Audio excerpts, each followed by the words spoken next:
Student class 8 में हमारा SST में हमने हमारी ज्योग्राफी की बुक दोबारा शुरू की थी। उसमें हमारा लेसन 4 जिसका नाम था कृषि हम पढ़ने जा रहे थे।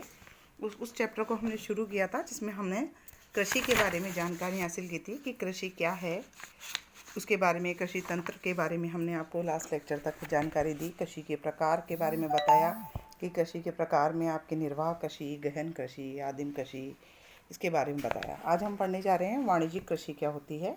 वाणिज्यिक कृषि के अंदर जो फसल उत्पादित की जाती है, पशुपालन किया जाता है, उसका मुख्य उद्देश्य होता है विक्रय करना।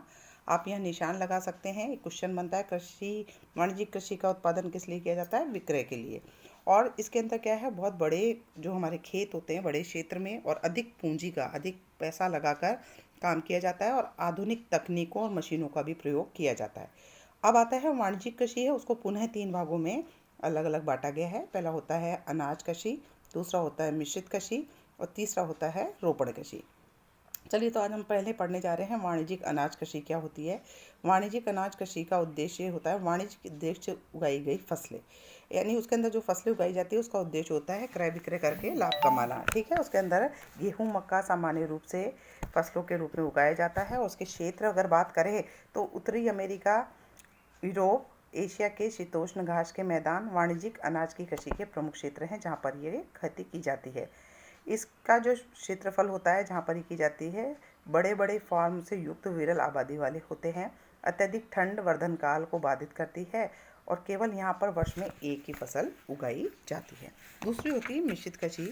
मिश्रित कृषि जैसे कि नाम से ही है, इसमें भूमि का उपयोग भोजन और चारे की फसल उगाने के लिए, पशुधन पालन करने के लिए किया जाता है। यानी यह एक से अधिक ज़्यादा कृषि की जाती है। उद्देश्य होता है कि ऐसी कृषि जिसके अंदर भोजन भी बनता है और जानवरों के लिए भी उगाया जाता है और पशुपालन। ये है यूरोप, पूर्वी साउथ अमेरिका, अर्जेंटीना, दक्षिणी पूर्वी ऑस्ट्रेलिया, न्यूजीलैंड, दक्षिणी अफ्रीका में प्रचलित है। इसी बीच में हम एक चीज़ बीच में भूल गए थे, जैविक कृषि क्या होती है।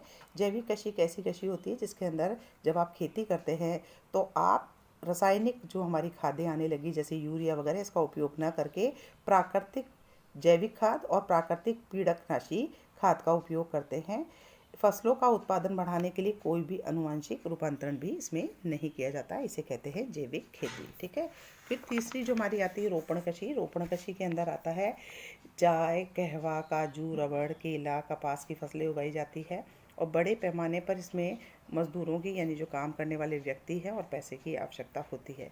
उत्पाद का प्रसंस्करण खेतों में यही निकट के कारखानों में किया जाता है, यानी जो उत्पाद निकलता है उसको एक्चुअल यूज़ में करने के लिए, यानी उपभोग में लेने के लिए पास में ही कारखाने लगाए जाते हैं। इस प्रकार इस कृषि में परिवहन जाल के विकास की अनिवार्यता होती है, यानी माल को, जो कच्चा माल जो उगता है फसलों के जरिए, उनको ले जाने के लिए ज़रूरी है कि आपके पास ट्रांसपोर्टेशन का, परिवहन का अच्छा साधन होना चाहिए या फिर कारखाने बगल में लगाए जाने चाहिए। रोपण कृषि में मुख्य क्षेत्र है विश्व के उष्णकटिबंधीय प्रदेश में पाए जाते हैं। मलेशिया में रबड़, ब्राज़ील में कहवा, भारत और श्रीलंका में चाय इसके कुछ उदाहरण हैं।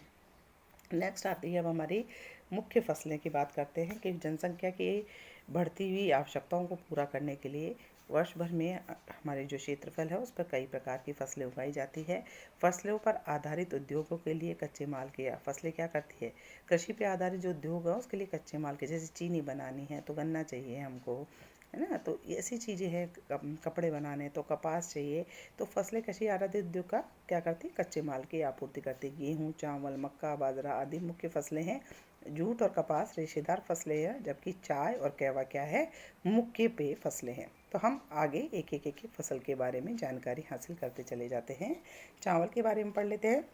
विश्व के अंदर सबसे ज़्यादा मुख्य खाद्य फसल, सबसे ज़्यादा खाई जाने वाली चीज़ है ये। इसका उत्पादन किया जाता है उष्णकटिबंधीय और उपोष्णकटिबंधीय प्रदेशों का, ये मुख्य आहार है।